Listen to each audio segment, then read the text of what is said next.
Sidney Brenner satirised that beautifully when he said he imagined some protein arising in the Cambrian, which was kept because it might come in handy in the Cretaceous. It doesn't happen like that. There's got to be a series of advantages all the way in the feather. If you can't think of one, then that's your problem, not natural selection's problem. Natural selection, well, I suppose that is a sort of matter of faith on my part, since the theory is so coherent and so powerful. You mentioned feathers. I mean, it's perfectly possible that feathers began as sort of fluffy extensions of reptilian scales to act as heat insulators. And so the final perfection of the sort of wing feathers that we see in flying birds might have come very much later, and the earliest feathers might have been a different approach to hairiness among reptiles, keeping them warm. Over and over again, we come across cases where an organ starts out doing one thing and then gets modified to doing another thing. But it's not very useful to challenge an individual biologist's ingenuity in thinking up what particular intermediates might have looked like, because we don't, I mean, maybe we're just not ingenious enough to think what they are. I should have thought there's a more general argument, which is that we shouldn't in any case be saying, oh, I can't think what the explanation for it is, therefore it must have been designed. There's a fatal weakness in any argument which says, I cannot understand how X could have happened, therefore it must have been designed. It would be as if you took a famous scientific discovery, I mean, I think of Hodgkin and Huxley's working out of how the nerve impulse works, a very difficult problem involving very tough mathematics. Suppose that they found it too difficult. Would we have respected them if they'd said something like, I can't work out how this nerve impulse works, Hodgkin, can you? No, Huxley, I can't. Let's just give up and say God did it. It's that element of giving up, it's that element of defeatism, saying, I can't understand how it works, therefore let's fall back on the design explanation. Yes, even if it doesn't take the form of explicit conscious design on the part of a creator, one of the ideas which seems to me to be the counterpart of what you're saying was the invoking of the vital principle in absolutely. The 19th century. I mean, vital principles, force locomotive, none of them explain anything. They're just redescriptions of the problem. But they're pernicious because people think they explain something. It sort of vaguely sounds as though it explains something, and people are so used to the idea that complicated things in our human world are indeed designed and made. But when you've said, oh, it was designed by God, you've explained absolutely nothing, because you're left with the problem of explaining where the designer came from. And so it's a non-explanation. We shouldn't even regard it as a candidate explanation. Why do you think it was that for really very intelligent biologists to invoke something which we can see now, and it's surprising that they couldn't see then, was such a vacuous explanation as the vital principle to account for the spontaneity of living things?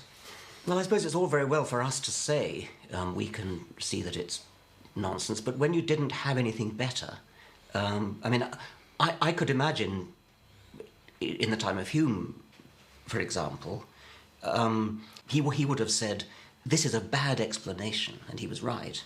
But he didn't actually have a better one to put in its place. And so you have to be quite intellectually courageous to stick on the philosophical point that it's clearly a bad explanation. And I think that in a real sense it had to wait for Darwin, who produced a deeply satisfying explanation. I mean, it would have been wonderful if Hume would have been simply captivated to have heard Darwin's explanation, I suspect. For Richard, then, the theory of evolution provided support for his growing disbelief. But I wanted to know why atheism was such a pressing issue for him. Why is this argument so important? at this point in the 21st century when you and I can see that it's a settled issue, and yet we find ourselves in an embattled position. And why is the argument so important? As a scientist, to me it's important because I do regard the hypothesis of a supernatural designer as a scientific hypothesis. I think it's a wrong one, but it actually is science. One can't... I don't have much patience with theologians who say, well, we're really not disagreeing, it's just that religion concerns itself with morality and science concerns itself with the way the universe is, and there's no problem between them.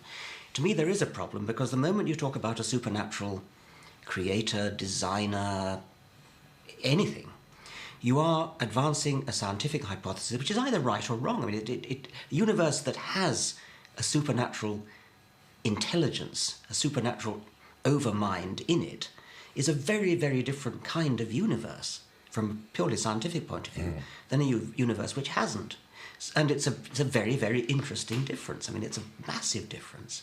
And I think it's scientifically interesting to hold a view of the universe which I do, which is that there is no supermind. Well, there may be minds far superior to ours, but they will also have come into existence through a slow, gradual, incremental process. They were not there from the start.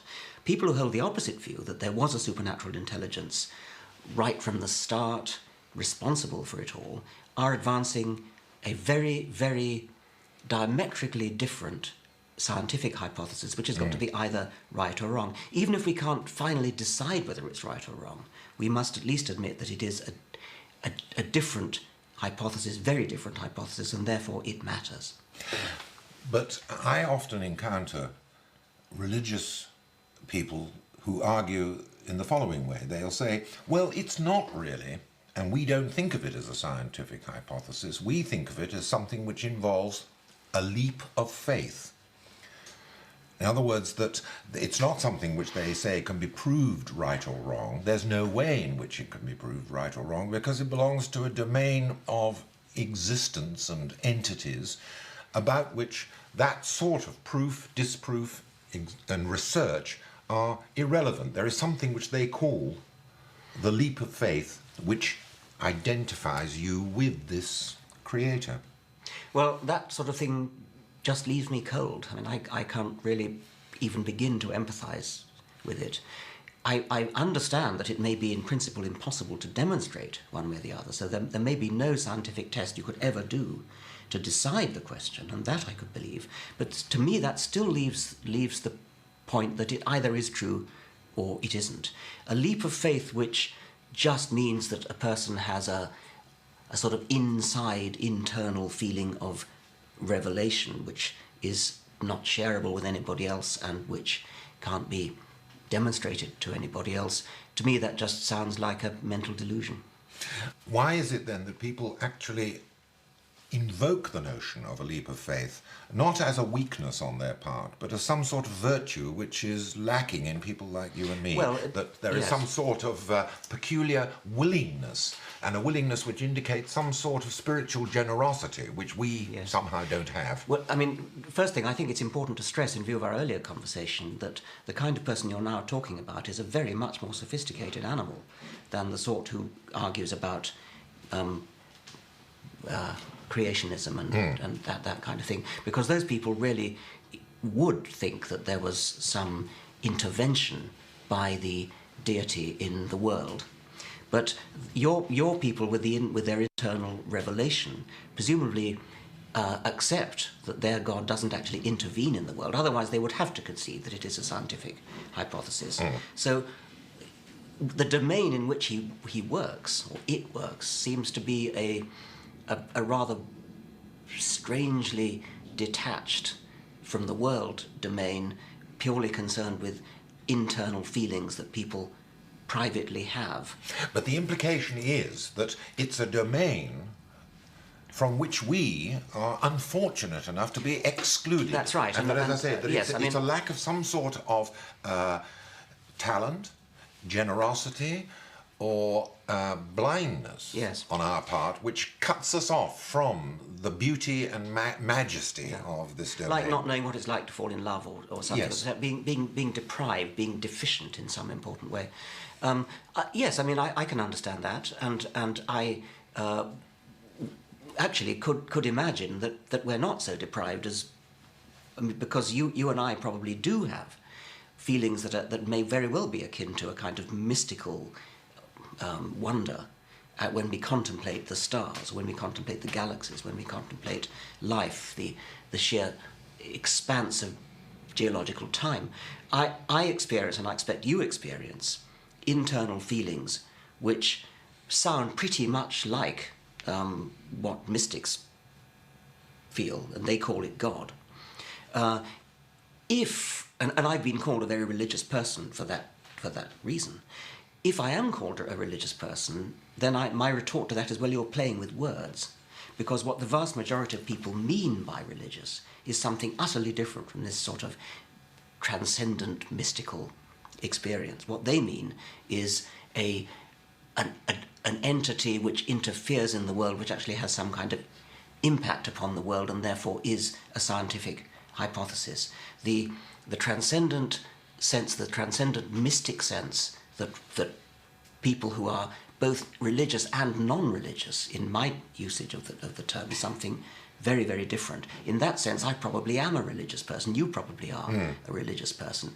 But that doesn't mean we think that there is a supernatural being that interferes with the world, that does anything, that manipulates anything, or, by the way, that it's worth praying to or asking forgiveness of sins from, etc.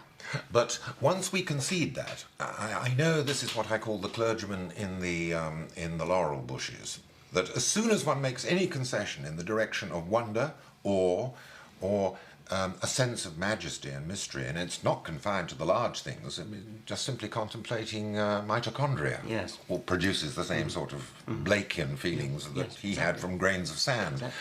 Exactly. The clergyman in the laurel bushes leaps out and says, yes, you are one of us after all. Exactly, it's happened to me over and over again. I think it's deeply dishonest, and I think it's fooling around with words and not understanding or not honestly dealing with the way ordinary people use words. And so I prefer to use words like religion, like God, in the way that the vast majority of people in the world would understand them, and to reserve a different kind of language for the feeling that we share with possibly your clergyman in the laurel. But, I mean, as soon as one does admit that, and admits the unknowability of things, there is always the implication from the religious, not necessarily from the orthodox religious, but the people who are susceptible to energies and vibrations and aromas and so forth, to the idea that, well, they often say, there must be something. Well, okay, I mean, it just doesn't follow. It's just. Well, my answer to them when they say there must be something, and I always say, well, yes, there is. It's everything. Yes. It's there without any super added. Yes. I mean, I think I would hit back harder than that, actually, and say that the sense of wonder that one gets as a scientist contemplating the cosmos or contemplating mitochondria is actually much grander than anything that you will get by contemplating the traditional objects of religious mysticism.